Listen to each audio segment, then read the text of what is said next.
People across a variety of professions are joining the conversation about diversity and inclusion. How can lawyers make diversity and especially inclusion more than a buzzword? How can they integrate it into their practices and their professional lives? Hello, I'm Jeff M. Brown, the legal writer of the State Bar of Wisconsin.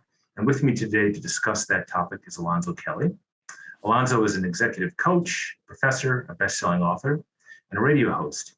He is a recognized leader in leadership development and strategic thinking. Alonzo will be one of the presenters at the State Bar's annual meeting and conference in Lake Geneva, taking place June 15th through 17th. Welcome, Alonzo. Good afternoon. Humbled by this opportunity to serve. I've been really excited since I was originally contacted, and now I have a countdown going. Okay, great. Well, we're looking forward to having you to hear what you have to say. I see that one of your degrees is from Concordia in Mequon. Did you grow up in Wisconsin? I did not. I am very proud. Born and raised Detroit, Michigan. Okay. Detroit versus everybody, for anyone that's about to crack a joke about that. I love my city. I love everything about my city. I never let anyone talk about my city. I just say Detroit needs a hug. And it is very clear to me there are cities here in Wisconsin that need a hug too. So no judgment. Okay, great. Can you talk a little bit about what leadership development means for you, and how does it factor into your work? So one of the things I learned early on is the power of words and the power of language. And I started to realize early in my career that there was an us and them mentality around this word leader. And I have since rejected that. I think everybody in the organization is a leader. You're either the leader of a task, the leader of a team, a leader of other leaders, or the leader of a system. And so if we remember we are all leaders, I would assume then the language would not change when we engage one another.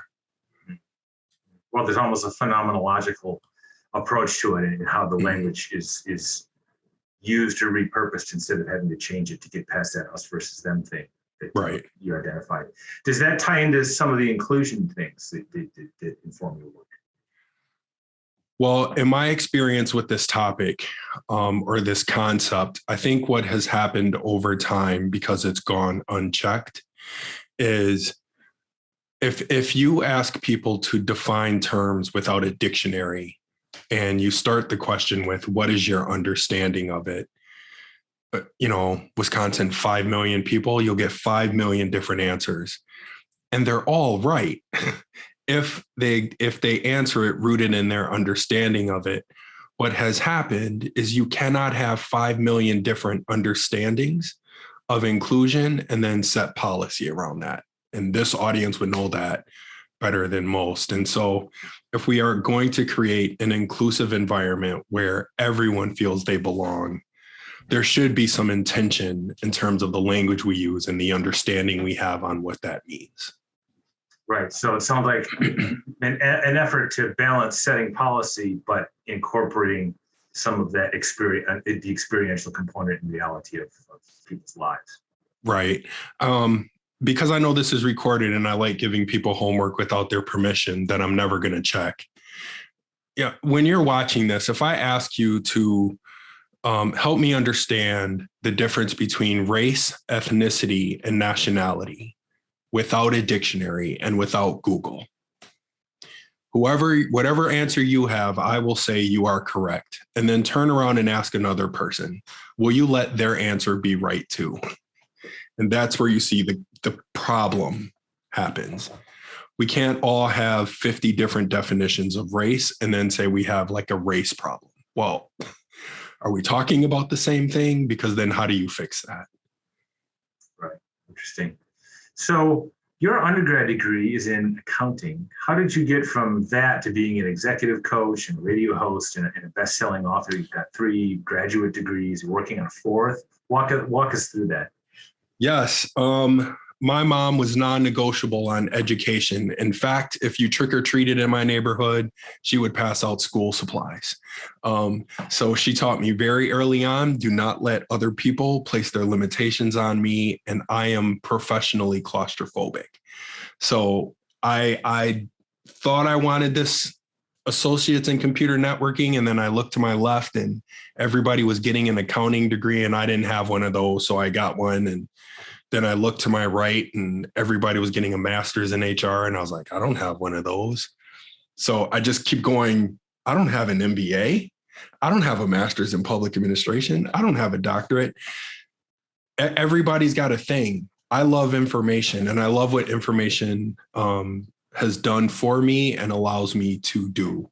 I will tell you, the more I learn, the more I realize it is not possible to know it all. It's just not possible. I am humbled every day in the classroom. Great. Give us a preview of your presentation at the conference. Yes. So we are going to have a full participatory loving headache experience. I will be asking a lot of questions. I will ban you from looking in your legal documents, no dictionary, no Google. I will be talking to you with your permission as my family.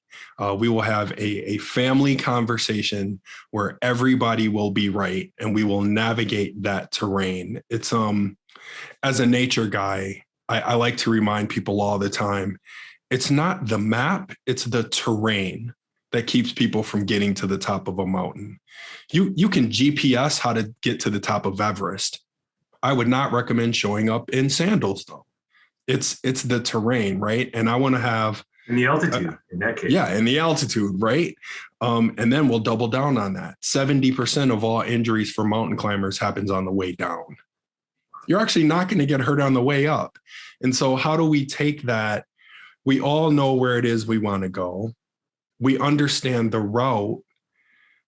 But what happens with this terrain we got to navigate, right? And when have we convinced ourselves we've reached the summit? Because Mama said elephants can't play hide and seek. As a diverse professional, I am never nervous on the climb up the mountain. It's when we think we've reached the summit that people like me get nervous. So there are no marches in the streets right now. There's no rallies. And I am wondering where all those people went because now I'm by myself. And that's where we get hurt. So we're going to have a loving conversation about that. Everyone should feel safe to participate. If when I'm done, you do not have a little bit of a headache, I will have failed you in a loving way. Well, that sounds provocative, authentic. It sounds thrilling. I know I'm looking forward to being part of that. And I think many of our members will as well. So thank you, Alonzo, for the time today, and look forward to seeing you next month in Lake Geneva. I appreciate you. See you soon, everybody. Okay. Bye-bye.